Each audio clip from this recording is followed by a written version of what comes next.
Look! Look! Found one!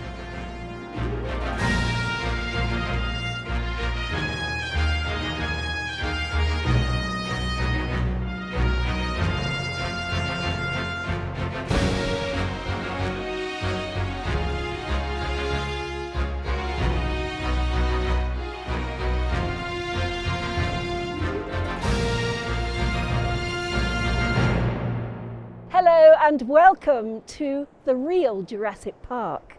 I'm Anne Diamond and it's a pleasure to introduce you on this beautiful day to somewhere called Kimmeridge Beach, which is a very important part of the Jurassic coastline around the south of England. Because walk along here and you will find fossils. They are literally falling out of the cliff, such as the erosion here. And I'm going to meet a man today who has a real story to tell because he spent probably more than half his life walking along these beaches and collecting and finding the most remarkable fossils. You wouldn't believe it. So many and so remarkable that films have been made about his findings, and he's been able to build a museum here at Kimmeridge. As you can see, it really does look pretty Jurassic at the moment. It's very wet and windy, it's high tide, but people are still out looking for fossils because it's compulsive. You walk along this beach and you're looking all the time. You can't take your eyes off some of the shale, of some of the stuff that has just fallen from the cliff. And you think maybe this will be the day I make a fantastic find. Well, Steve Etches, who we'll meet in a moment, is going to tell us the story of one particularly remarkable find.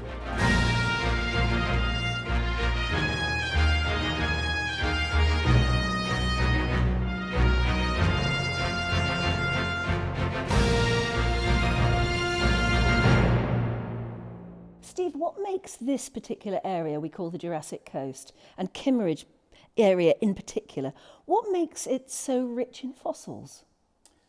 Well, the last 40 years of collecting has actually revealed stuff or material here that's never been previously found. So we've got, I think, 17 new species in the collection. Wow.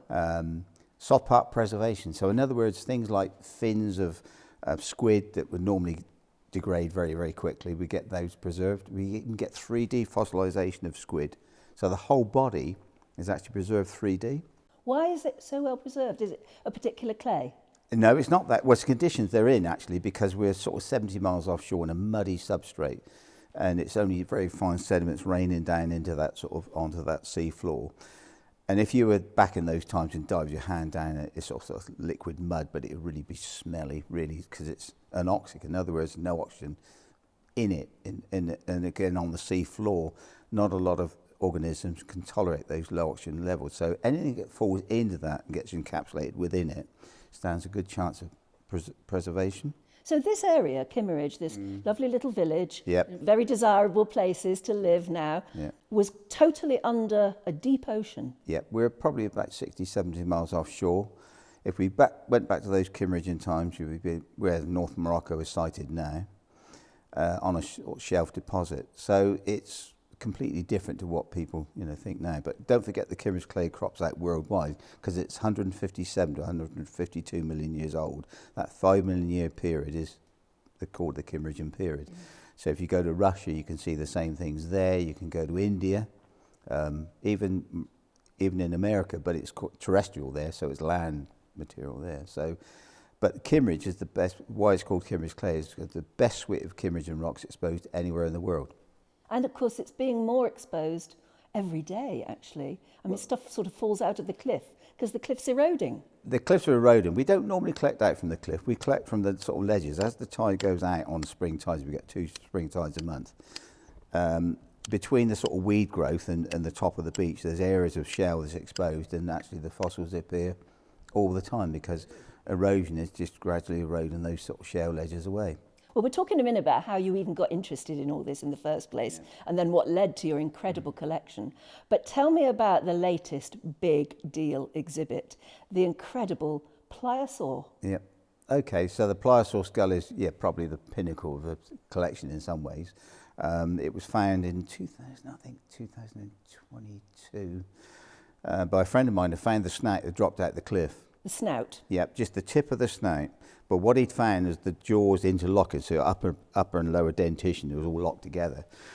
And very excited he was, but of course it was so heavy, because it's 2.5 miles away from where you can bring a vehicle in, that he realised he couldn't carry this thing back. How big was it? The snout itself was about that long, about that sort of high, but the weight of it was enough. Well, because it's not a perfectly exhumed fossil at that point, it's rock around it. No. It was complete snout. No, it preserved in what we call a mudstone. So that mudstone completely removed from the sort of bone. There's a good separation. So he took one look at it and thought, I know what that is. Oh God, he knew what he found. Yeah. I just found something quite extraordinary. It's the end of the jaw of the teeth of a massive pliosaur. There's its teeth. There's its jaw. It's just massive. It's so heavy, I don't know if I can lift it. It's a massive pliosaur. It's the best fossil I've ever found. It must have just come out of a cliff up there somewhere. There must be the rest of it. And he buried the thing, so marked it with a thing. We went round there the next day, because he came in excitedly to my house and said, look, I found this thing, I buried it for you. I can't carry it back, it's there for the museum if you want to go and get it. Which we did. We had to took a ladder around there, actually, an aluminium ladder, and strapped it to that, and then 3 or 4 of us carried it back. And the next day, or the next couple of days, we went back with a drone to actually drone the whole cliff to see where it's fallen. Yeah, it must have fallen out of the cliff. And we did come across, the guy who found it initially sent me some photographs. We compared them with the photographs we had, and we concluded that it looked to be that a section of sort of the skull was stuck out of the cliff. Wow. But the thing is with that, we had to confirm that, because naturally, if we publicise it and get everyone involved and find out it's not, it's going to have egg on our face. So the next thing was to contact climbing firms, because again, this was 15 metres down the cliff and 12 metres up, and it's a sheer cliff, really sheer.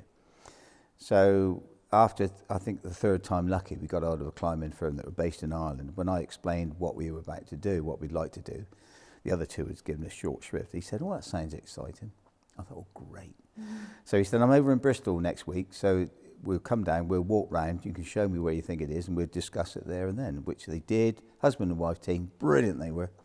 And they came round and looked at it and said, yeah, we can do that. But of course, have you ever been trained on ropes? I said, no. You never have? No, not at all. So he said, well, before you can even do that, we'll have to train you. So we did it at the back of here. It only took an hour. I've made loads of mistakes, but cut a long story short, what we had to do, him and I had to go down on 2 sets of ropes. From the top of the cliff? Yeah, from the top, and clear it down as we went, because naturally there's overhanging bits that would fall on us as we came back up. Yeah, so you're abseiling down an eroding cliff. Yeah, an eroding cliff, yeah. And got down to it, and then it confirmed exactly what I thought it was. Yes, the reason why we had a bit of a problem working out what it might be, it's actually died on its back, and it's slightly tilted as well.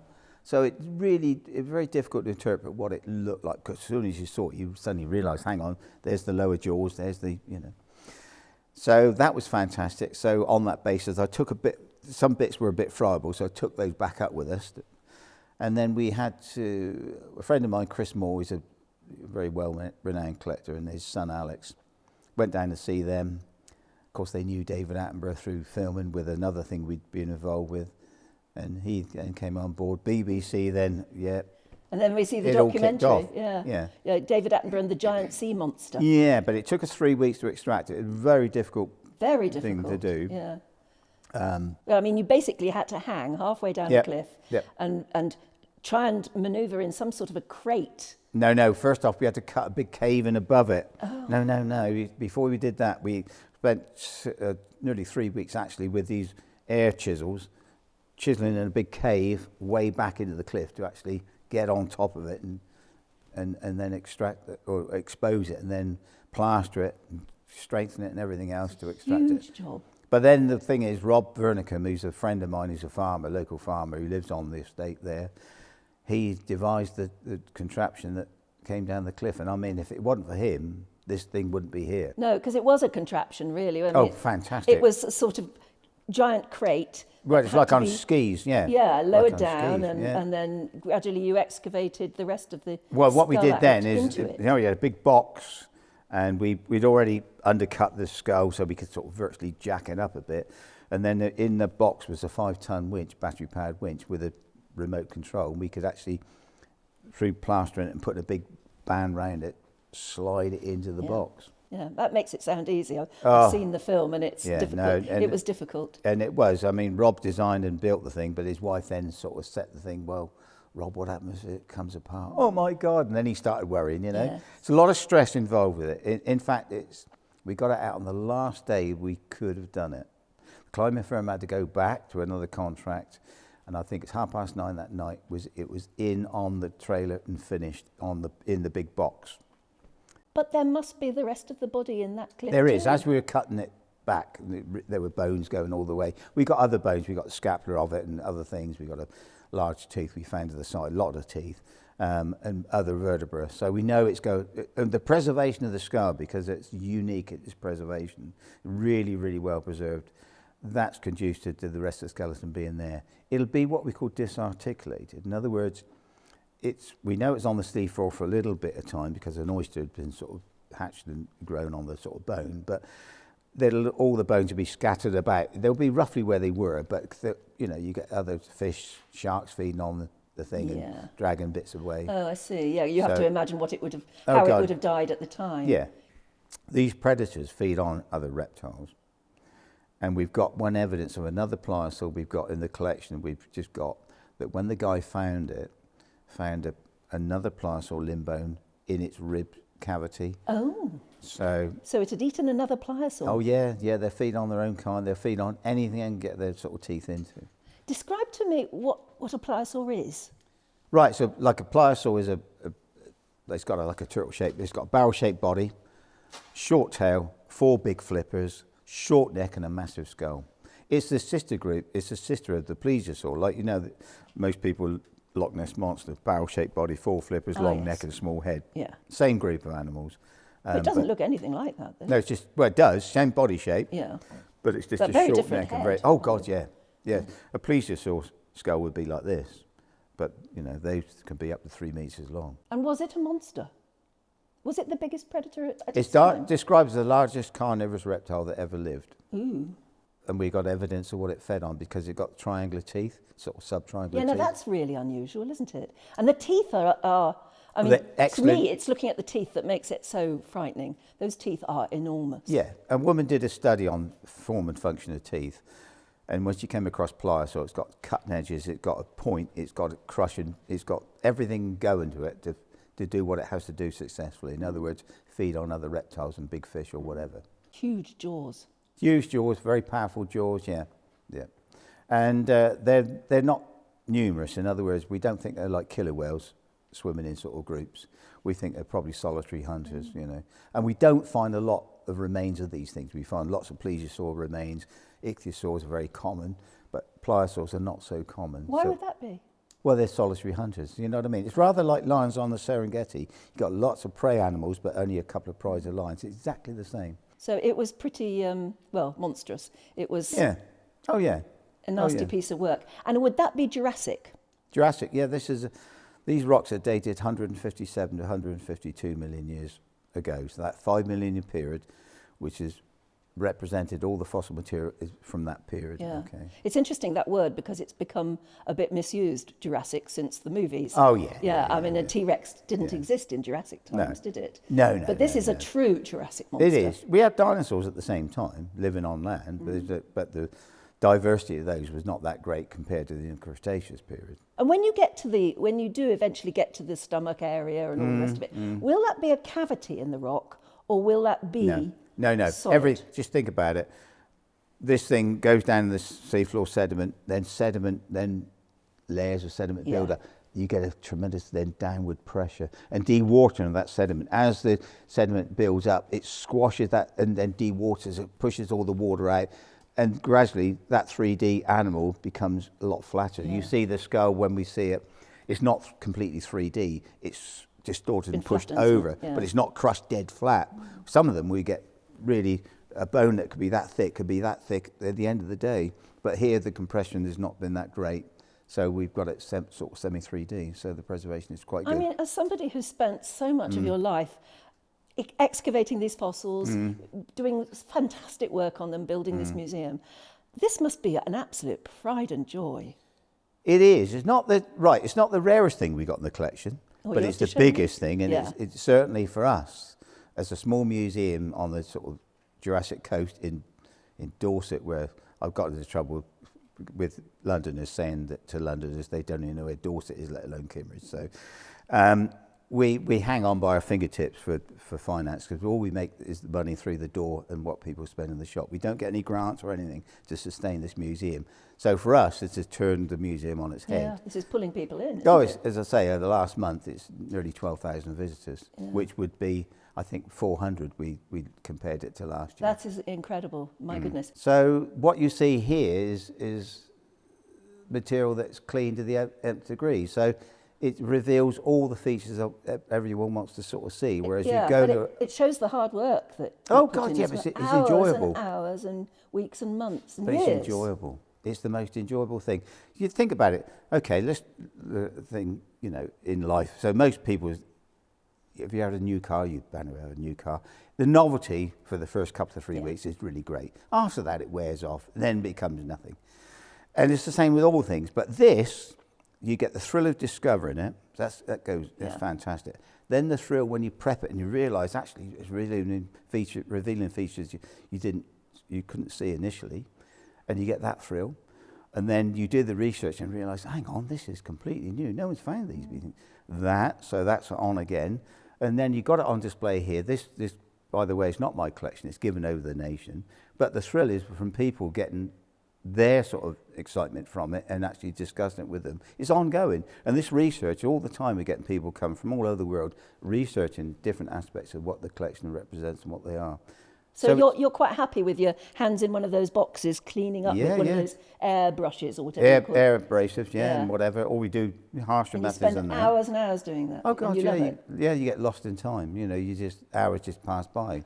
You say that, but I mean, I'm looking there. We'll have a look at it in a minute. There's a long, long vertebrae behind us. Yeah, series of a pliosaur. Yeah. Now, I can understand the thrill at maybe, cleaning up one of those vertebrae. But then when you look and you think, I've got another 27 to do, doesn't that get tedious? Well, even with the skull, when that came in, let's just go back to the skull. When it came in on its side through the door. And then we had to get it. You had to turn it upside down to get it on the right way up as it was onto the table, nearly collapsed the table. And then we took the box off, and the BBC were filming it. And as we lifted it off, all this rubble came out, all this dust, all broken bones, and a mouse's nest. They could be stored for 2.5 months. Yeah. And they said, well, what do you think of that? And I went, oh my God, what have we done? What's this? This is terrible. Yeah. But like Chris said, well, just take it a day at a time. I'm sure you'll do it, because he had to walk away from it. He didn't. Yeah. And sure enough, sort of, I don't know, 8 months, it revealed this. And the only thing we restored back with some of the teeth, but that was fantastic. Yeah, the teeth. But what it reveals is, I mean, scientifically, everyone's really getting excited about it. Yeah. And how many pliosaurs are there on display in the world? Well, we got a pliosaur mandible here. There's one skull which I had a hand with excavating the back of it in Dorset Museum, but it's not so well preserved. It's been on the sleeve for a long time, this one had, encrusted with oysters and everything else. So the bone starts to degrade. We got the framework of it. It's very impressive, very big, but all the brain case, all the bits you want to study are not there. Everything's there that we want to study. So there's not many. There's skulls. Especially, from the Kimmeridge period, there's none. Nothing like this? No, there's nothing like this. That's incredible, isn't it? That's wonderful. Yeah. Yeah. Will you take me around? Yeah, certainly. Actually, before you do take me around the museum, how did you build the museum? I mean, it's brilliant. It's like being in an immersive experience. It is. You can see the pliosaurs and goodness knows what else sort of swimming around you, just like you get in some museums. But how do you know how to build a museum? Who teaches you? No, they don't teach you. So, when the lottery sort of part funded this museum, we had to go out to an architect who designed the museum and the that's great, but the gallery was something specific that I wanted the CGI, as you see here now. I wanted it with text, but not too much. If you see, there's no classification names on these specimens. So the public, they're not interested in that. They're really not. How did it, what evidence you got there?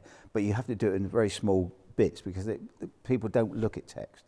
And with a few line drawings, exactly what I wanted, and well, it's turned out to be, which we think, majority of people think is brilliant. It is, absolutely brilliant. Yeah. It is like being at one of those places where you're walking through a tunnel and the animals swim over you and around you. Yeah. And in this case, they are they're Jurassic animals that are swimming around Kimmeridgian, us. Yeah, everything's Kimmeridgian. And so what we're trying to portray here, in a very small museum, the diversity of life that was living at that time. Yes, yeah. And that's what makes it unique, really. Yeah, I think so. You won't see it in any other museum. What is there something here that was your first big game changer that made you think, this is what I want to do? So everything's catalogued. And so when I started numbering my material, and it's on a card index, I don't use a computer still, I started with K, Kimmeridge. Well, what do you start with? 1. Yeah. So K1 is a pliosaur mandible down there, just as big as that came out in 1982 or something like that. Well, let's go and see it. Yeah. Talk me around some of the things that I think everybody would find absolutely fascinating. But the way they're displayed, that's the other thing I wanted to ask you. When you hold something that is that old, I mean that skull, but any of the things, you're holding something for the first time in how many millions of years? 150 odd million years, yeah. That must be a weird feeling. It is, but you're immersed in that life. When you go out collecting, you're not here. You're actually you're back in those times, if you get what I mean, looking for specific objects. And I'll tell you what, I've been very lucky, very, very lucky in some of the finds I found.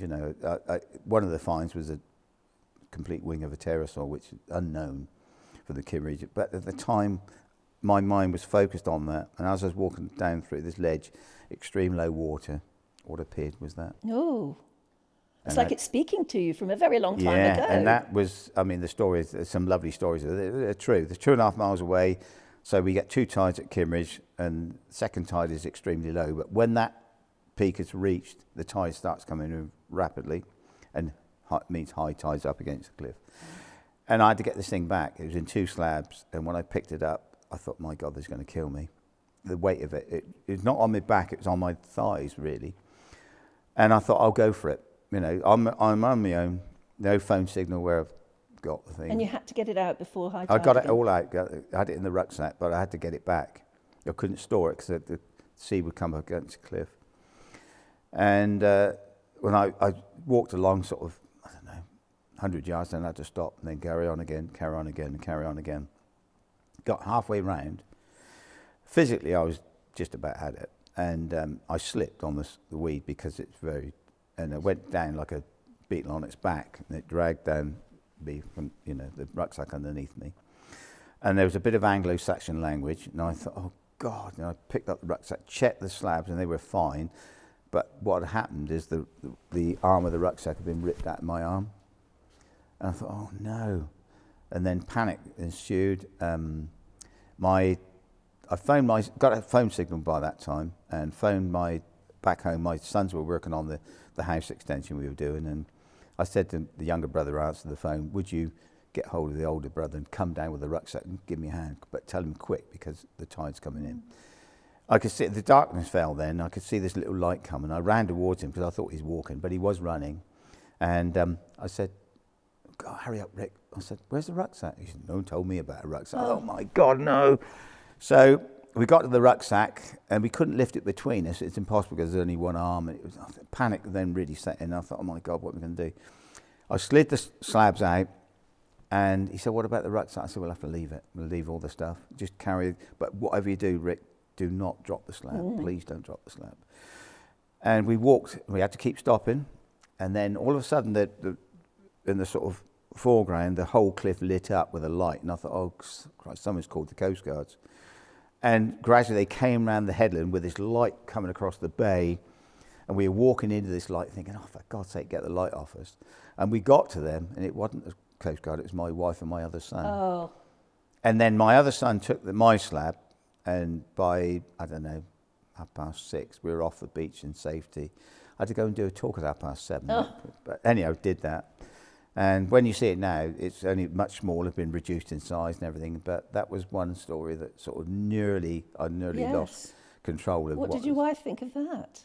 Being the wife of a fossil hunter, you wouldn't think, Well, I was very surprised that she came round, actually. well, she did the right thing. Yeah, she did, but in other words, that the whole family was there. Yeah. But it was okay. Everything worked out. But it was a close shave in the way. And then I went back the next day. The rucksack had been washed away. Some of the tools I found, some of them didn't, you know. But that's how it goes. Yes. But you, frankly, you put your life at risk for the sake of a fossil. You Yeah, really I know, wanted. but at the time, everything's a risk. Life is a risk. You drove down here, that's a risk. Far greater risk than probably that. Think Well, about it. I If don't know you about that. bring it into context. Well, if you apply the same safety rules, no one would be driving today. No, that's So there you true. go. No. And not many people would be fossil hunting and knowing what they're doing as well. No, And that that's it. helps, doesn't Yeah, it? It does, but that's experience. Yeah. That builds up through time. Yeah, yeah. Okay, well, let's go and have a Yep. look at K1. One. Okay, this is K1, Yep. which is the big game changer, you were This is, saying. yeah, this is the one that really ensured that I solely collect from the Kimmeridge clay. So Wow, yeah. yes. So that's the sort of mandible, the lower jaw. Of another pliosaur. Of another pliosaur. Yep. What bit did you find first? Right, these elements here that look slightly water-worn, which they are, because they were amongst the beach shingle. I walked around the beach one day and found this element here, and those, I think. Did you know what separated. that was Oh yeah, straight away? You see that articulation there, yeah. I knew it was definitely pliosaur. I'd seen a mandible on display, or partial one, in Dorset Museum, so I knew exactly what So you this knew what was. you were looking at? Yeah, and gradually over a 4-year period, I'd pick up these bits amongst the rocks, and they get exposed, and that was the sort of section I'd collected. But of course, So every day for 4 years you went back looking for all more the bits time, of the looking jigsaw? for bits. But I realised way up in the cliff, I could see where it had fallen from. I could see actually this bone here, and it's actually stained with sort of calcium carbonate where the water's running over that exposed bone. And we, in those days, tried stupidly to try and get up to see if we could excavate the thing out. But when we got up the cliff, and we were only about 8 foot below it, we were in an overhang, tremendous. It was just lethal. So we dispensed with that idea. And then it's a big joke amongst my friends that 40 years later it'll probably drop out and someone else will get the best bit. Yeah. And of course, all the time, I take people around there and show them, they say, well, I can't see it. I Yes. said, well, it's there. You know it's there. Oh God, I knew it was there.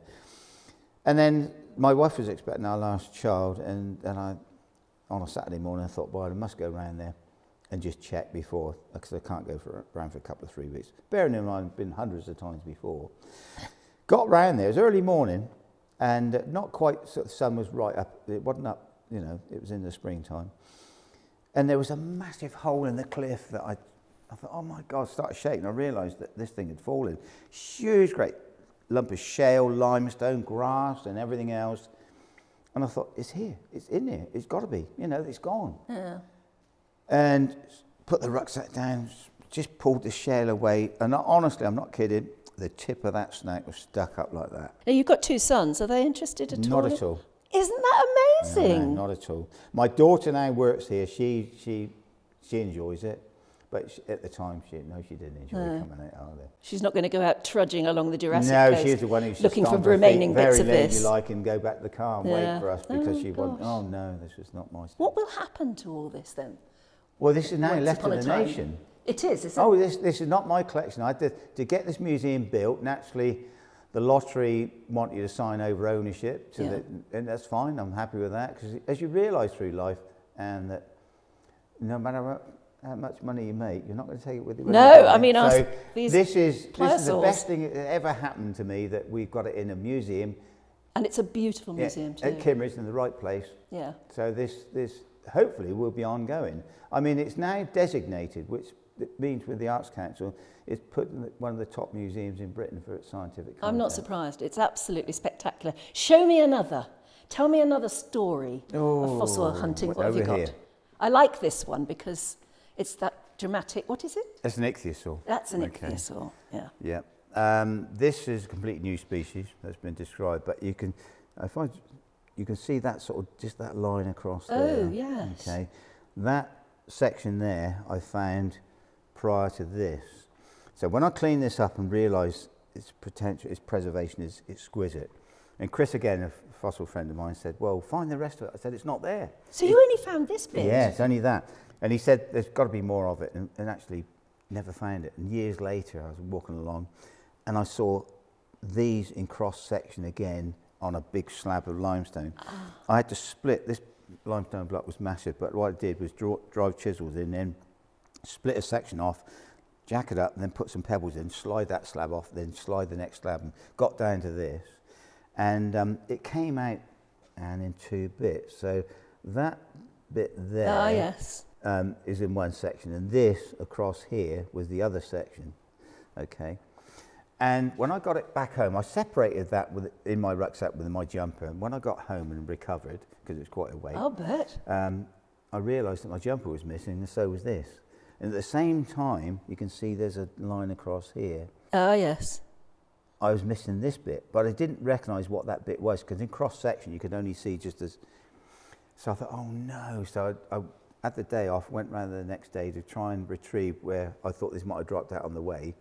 Got right up to where I'd done the sort of deed, as one might say, but I found this must have dropped out at the same time as I lifted the rucksack up. The jumper got washed away, by the way.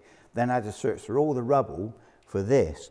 And what I found this, I could see the teeth. Oh, yes, I've got the it. teeth are I've got it. amazing. And so it's all been sort of put back, and it's really a complete new species based on, there's 4 really interesting things. It's got a very big eye, much bigger than a normal ichthyosaur That's eye. the eye area. Yeah, that's the Gosh, eye. it is big. And it's got very small, sharp teeth, which are Yes. extremely small and sharp, not blunted. And the other thing is it's got these dorsal ribs, which are extremely long for the size of the ichthyosaur. Steve, this is the workshop. Yep. And this is where you bring what would look to me like great lumps of rock and work on them. Yeah. Where do you even start? What sort of tools do you use? So that was to clean that skull down. I use this in different. You put Clean that enormous skull down. That's what you use. Yeah, really powerful sort of thing. For really delicate work, there's other ones, really much smaller. Okay, and the other thing I used all the time on the big skull was this, which is diamond grinders. Yeah. Okay, and they really grind away anything, you know. And we use bigger ones as well, much bigger ones. Yeah, it reminds me of the dentist. And then to finish it off, everything was what we call air abraded. So this machine here fires an air abrasive through a nozzle, then it cleans everything down with that. So they're casts of pliosaur teeth that we can actually sell to the public. They're replicas of the pliosaur teeth that's on that animal. Well, there we go. It's been an absolute pleasure to meet you, Steve. I think the museum is fabulous. I think what you do is incredible. And I just hope that you get the rest of the body out of the cliff at some point. I know that's what you want to do. Yeah. You want to raise more money now. Yep, we've got to raise money. So that you will be able to do that. We're going to crowdfund for this. I think it'd be a great shame to lose what was really one of the most important specimens ever to come out. I think that's... You know, it's got to be realised that scientifically it would be criminal to leave it there and let it erode away. Yeah. Thank you so much for watching today. I do hope you enjoyed our special programme from Kimmeridge. If you ever get the chance to come, it really is worth seeing. So just from me and Diamond and from Steve, thank you so much for visiting Kimmeridge Museum today, the Etches Collection, and have a great week until I see you again. Bye-bye.